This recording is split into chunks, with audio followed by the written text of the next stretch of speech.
최근 파리 생제르맹이 알 나스르와의 경기에서 0대0 무승부로 졸전 경기력에 비판이 날로 심해지고 있습니다. 음바페를 명단 제외로 데려오지 않았고 팀의 핵심 선수인 네이마르와 이강인이 부상으로 뛰지 못해 너무나 답답한 경기력을 보였습니다. 주전급 선수로 분류되던 아센시오, 솔레르에 대한 비판도 높은 상황입니다. 다양한 이야기가 나오고 있는 알나스르전인데요. 또한 베라티 선수의 이적설로 이강인 선수가 언급되며 화제인 상황입니다. 하나하나 자세히 풋볼픽과 살펴보도록 하겠습니다. 일본에서 이강인이 뛰는 모습을 보기는 쉽지 않을 전망입니다.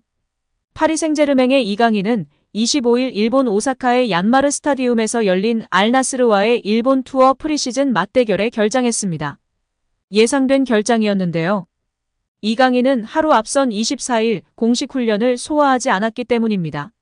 지난 21일 르 아브르와의 프리시즌 첫 번째 경기에서 전반전 막판 허벅지의 통증을 호소한 이강인은 부상을 안고 있습니다.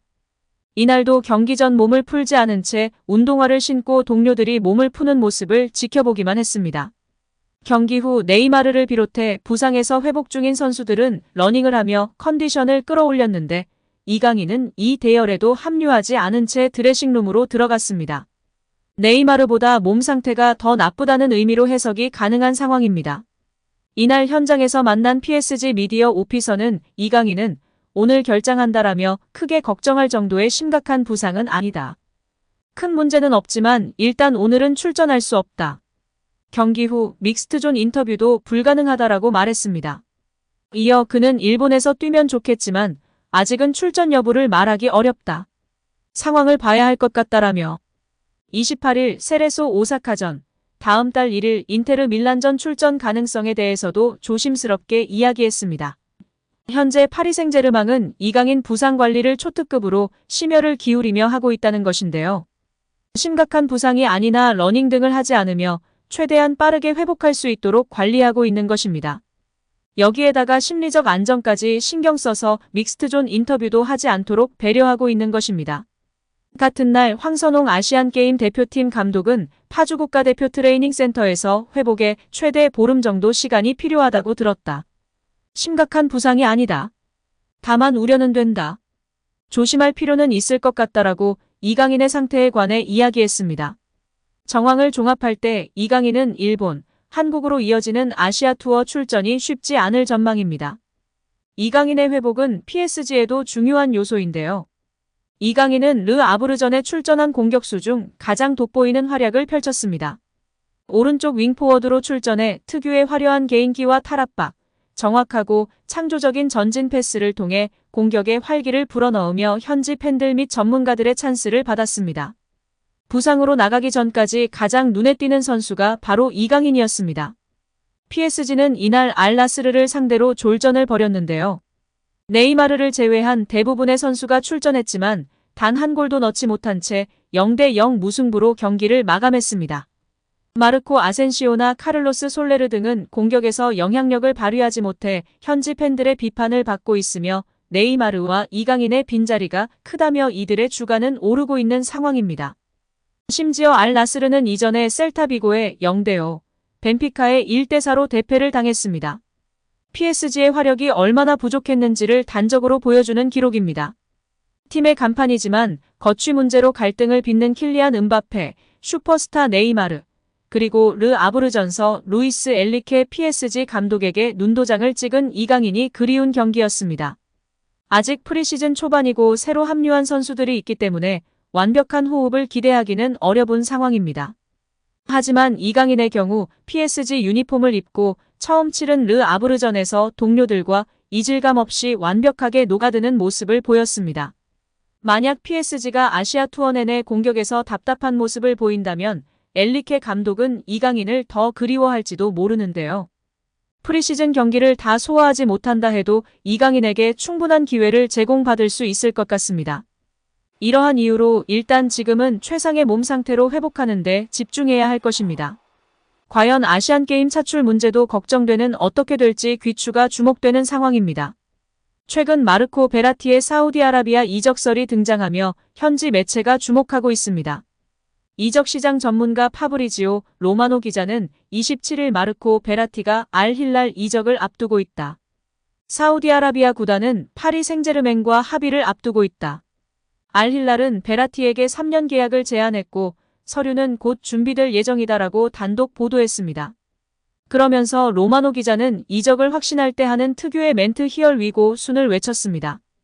다만 순, 곧 이란 말을 붙인 것을 보면 아직까지 확정적인 상황은 아닌 것으로 보이는데요. 현지에서는 로마노 기자의 피셜이기 때문에 거의 확정적이라고 보고 있고 마지막 이적료 협상만 남았다고 보고 있습니다. 파리는 800억 정도를 원하고 알힐랄은 420억 정도를 제안한 상황인데요. 큰 차이이긴 하나 일단 줄다리기 끝에 이적료 협의는 마무리되지 않을까 점쳐지고 있습니다. 베라티는 오랜 시간 파리 생제르맹의 중원을 지킨 선수입니다. 2012년 페스카라 칼초를 떠나 파리 생제르맹으로 이적했고 지금까지 416경기에 출전해 11골 61도움을 기록했습니다. 베라티는 파리 생제르맹과 수많은 우승을 차지하며 핵심 역할을 수행했습니다. 하지만 이런 베라티도 이제 파리 생제르맹과 작별 가능성이 점점 높아지고 있습니다. 베라티의 나이도 어느새 만 30살인데요. 파리 생제르맹은 지금 베라티를 처분해야 많은 이적료를 얻을 수 있는 상황입니다. 특히 파리의 중원에서 유일하게 전천 후형 미드필더라서 수비뿐 아니라 공격에도 힘을 실어줄 수 있고 탈압박이 가장 좋은 선수 중 한 명입니다. 이 때문에 현지에서는 베라티의 이적설 관련하여 이강인의 이름이 가장 많이 언급되고 있습니다. 프랑스 매체 리퀴프는 베라티의 이적 시 가장 수혜를 받는 선수는 이강인이다. 이강인은 오른쪽 측면 공격수로 분류되어 있으나 중원 미드필더도 가능하다. 미드필더로 뛰지 않을 때에는 지난 리브아르전 때처럼 중원을 도와 볼을 연계해주고 탈압박하며 공격 전개에 힘을 실어줄 것으로 예상되고 있다며 보도했습니다. 국내 축구 전문가도 이강인의 역할이 매우 중요해질 것이라고 예상했습니다. 현재 파리의 중원 라인업은 탈압박에 능하지 않은 수비형 미드필더들이 많기 때문에 탈압박에 힘든 모습을 보여왔다. 지난 시즌 메시와 네이마르가 중원까지 내려와서 볼을 받아 풀어주는 모습이었다. 네이마르가 부상으로 빠진 경우가 많아 메시의 어깨가 무거웠는데 이제는 이강인이 그 역할을 할 것으로 예상되고 있다고 전했습니다. 이강인 선수가 지난 데뷔전에서도 실제로 중원 싸움에 가담해주고 밑으로 내려가 볼을 받아 드리블이나 탈압박으로 수비수를 벗겨내면서 공간을 창출하는 등 환상적인 모습을 보였습니다. 이제 베라티마저 떠난다면 정말 이강인 선수가 탈압박하며 볼 전개, 드리블 돌파 등으로 공격을 주도할 것으로 예상받고 있습니다. 한편에서는 강한 라인업에 이강인 선수가 추가되어 환상적인 모습을 기대했는데 뭔가 리빌딩 되면서 이강인 선수가 더욱 중심되어 이끌어 나갈 것에 여러 가지 생각과 감정이 든다는 이야기도 들리고 있습니다. 과연 파리에서의 이강인 선수의 모습이 어떨지 기대가 되는데요. 여러분들의 생각은 어떠신지 댓글로 알려주시면 감사합니다. 오늘 영상은 여기까지입니다. 시청해주셔서 감사드립니다. 구독과 좋아요 잊지 않으셨죠? 구독과 좋아요는 크리에이터에게 큰 힘이 됩니다. 오늘도 건강하시고 좋은 하루 보내세요. 다음에도 더 좋은 영상으로 찾아뵙겠습니다. 감사합니다.